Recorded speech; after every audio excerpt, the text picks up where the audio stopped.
कामुकता के 4 चरण। ओशो आगे कहते हैं कि मैं आपको बता चुका हूं कि कामुकता के 4 चरण होते हैं। पहला चरण जिसे मैं ऑटोसेक्सुअल कहता हूं, जिसमें हम पाते हैं कि सामाजिक पाबंदियों के कारण कैसे एक बच्चा हस्तमैथुन की प्रक्रिया में फंस जाता है। विस्तृत रूप से इस प्रक्रिया को जानने के लिए इसका प्रथम अंक को अवश्य देखें, जिसका लिंक साथ में संकलित है। ओशो आगे कामुकता के दूसरे चरण को समझाते हुए कहते हैं कि पहले तो मैं यह जानना चाहता हूं, यह पूछना चाहता हूं कि इन सब का जिम्मेदार कौन है। ओशो इसका उत्तर देते हुए कहते हैं कि समाज यह सोचता है कि इन सब का जिम्मेदार मैं हूं। समाज की इस विकृतियों समझे जाने वाली विचारधारा को बढ़ावा देने में मदद कर रहा हूं, पर मेरे विचार से मैं समाज की इस विकृतियों को खत्म करने की कोशिश करता हूं। मेरे पास लोग इन सभी विकृतियों के साथ आते हैं और मैं उनकी मदद करने की कोशिश करता हूं, और मैं समझता हूं कि मैंने कई लोगों की मदद की भी है और कई इससे आगे भी बढ़ जाते हैं। लेकिन समाज सोचता है कि मैं लोगों को कुछ विकृतियां सिखा रहा हूं। यह बिल्कुल अविश्वसनीय है। मैं तुम्हें तुम्हारी विकृतियों से आगे बढ़ने में मदद कर रहा हूं। समाज ने तुम्हें विकृतियां दी हैं। आप एक विकृत समाज में रहते हैं। मैं समझता हूं कि यदि बच्चे को स्वलैंगिकता के प्राकृतिक चरण की अनुमति दी जाती है तो वह स्वयं को कामुकता के दूसरे चरण में अपने को नहीं धकेलता। कामुकता का दूसरा चरण है समलैंगिकता। इस चरण में समान लिंग वाले महिला या पुरुष संभोग के सुखद आनंद को पाने की कोशिश करते हैं, लेकिन बहुत कम लोग दूसरे चरण में जाते हैं। बहुमत तो पहले चरण में ही फंसे रहते हैं। यहां तक कि किसी महिला या पुरुष समलैंगिकता के समय आपसी हस्तमैथुन के अलावा और कुछ नहीं कर रहे होते हैं। मैं यहां यह बता देना चाहता हूं कि कामुकता के दूसरा चरण में बहुत कम लोग कामोन्माद की अवस्था को प्राप्त करते हैं। बहुत कम लोग उन पलों को प्राप्त कर पाते हैं जो कि यदि आपकी कामुकता परिपक्व है तो अवश्य ही उपलब्ध होंगी। बहुत कम लोग अपने संभोग के माध्यम से ईश्वर के बारे में जान पाते हैं, जो एक प्राकृतिक घटना है। प्रेम प्रसंग में ध्यान स्वाभाविक रूप से होता है, लेकिन ऐसा नहीं होता है, और इसका कारण यह है कि लाखों बहुसंख्यक पहले चरण में ही अटके हुए हैं। भले ही उनकी शादी हो गई हो और उनके बच्चे भी हों, उनका प्रेम प्रसंग आपसी हस्तमैथुन से अधिक कुछ नहीं है। यह वास्तविक प्रेम प्रसंग नहीं है। प्रेम प्रसंग एक कला है, एक महान कला। इसके लिए बड़ी संवेदनशीलता की जरूरत है, बड़ी जागरूकता की जरूरत है, ध्यान की जरूरत है। इसके लिए परिपक्वता की जरूरत है। दूसरा चरण समलैंगिक भी एक प्राकृतिक चरण है। बच्चा यदि लड़का है तो वह लड़के के शरीर से प्रेम करता है, और यदि बच्चा एक लड़की है तो वह अपने और अपने जैसे शरीर के बारे में भली प्रकार से जानती है। उनको यह भी पता है कि उनको शारीरिक परम सुख कैसे मिलेगा, लेकिन उनके मन में पड़ी हीन भावना ऐसा करने से रोकती है, इसलिए वह कामुकता के इस चरण में फंस कर रह जाते हैं। उनका आकर्षण, चाहे यह लड़का हो या लड़की, तो अपने से विपरीत शरीर को जानने, समझने और देखने की होती है, लेकिन वह ऐसा नहीं कर पाते, इसीलिए वह इस समलैंगिकता के कुचरक में फंस कर रह जाते हैं। ओशो कहते हैं कि मेरे विचार से समलैंगिक चरण एक प्राकृतिक चरण है। इस चरण में फिर से समाज ही लोगों को फंसे रहने में मदद करता है, क्योंकि समाज वहां रहने वालों को दो जातों में विभाजित कर देता है। वह पुरुष जात है, यह महिला जात है, वह लड़की है और यह लड़का है। उनके बीच बाधाएं पैदा करता है।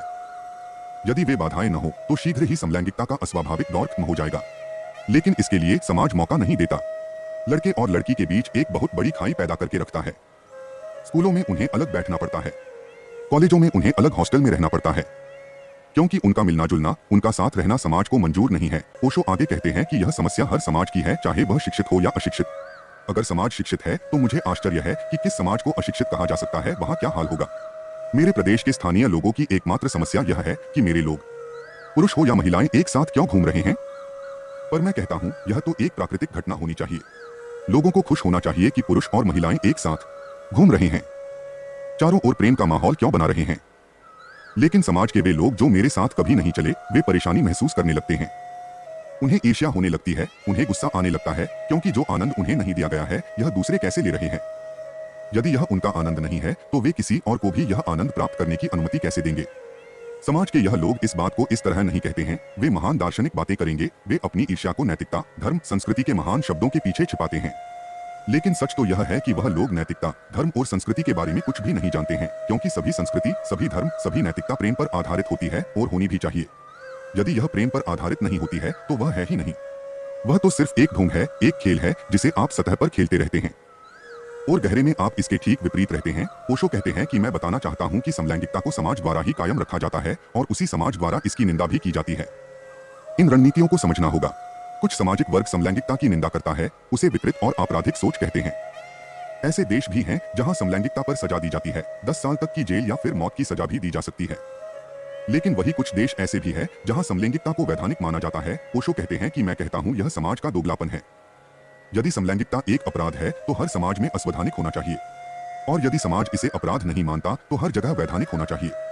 लेकिन समाज की विचारधारा इतनी विकृत है कि वह समाज को दो भागों में बांट देते हैं, स्त्री और पुरुष को इतना अलग कर देते हैं कि आप एक दूसरे से अलग हो जाते हैं। और जब पुरुष प्रेम करना चाहता है तो उसे स्त्री नहीं मिलती, और स्त्री प्रेम करना चाहती है तो उसे पुरुष नहीं मिलता। फिर जो कुछ भी उपलब्ध होता है यह उसी के चक्कर में पड़ जाते हैं। एक स्त्री स्त्री के प्रेम में पड़ने लगती है और एक पुरुष पुरुष के प्रेम में पड़ने लगता है, लेकिन यह संतोषजनक अवस्था नहीं है। मैं कहता हूं कि यह सामाजिक स्थिति समाज की विकृत सोच के कारण पैदा होती है।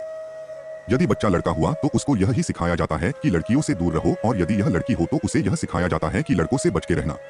इस कारण बच्चे की मानसिक अवस्था इतनी संकीर्ण हो जाती है कि फिर चाहे यह लड़का हो या लड़की चोरी छिपे एक दूसरे के शरीर को आकर्षण का केंद्र बना लेते हैं। यही से शुरू हो जाता है कामुकता का चरण, अर्थात हस्तमैथुन और समलैंगिकता का चरण, क्योंकि कुछ न होने से तो बेहतर ही है। प्रकृति तो अपना रास्ता खोज ही लेती है। यदि आप प्राकृतिक मार्ग की अनुमति नहीं देते हैं तो वह कोई न कोई गोल चक्कर रास्ता खोज ही लेती है। मैं कहता हूं कि समलैंगिकता एक स्वाभाविक चरण है, यह अपने आप गुजर जाएगा और यह कामुकता के तीसरे चरण विषमलैंगिक में प्रवेश कर जाएगा।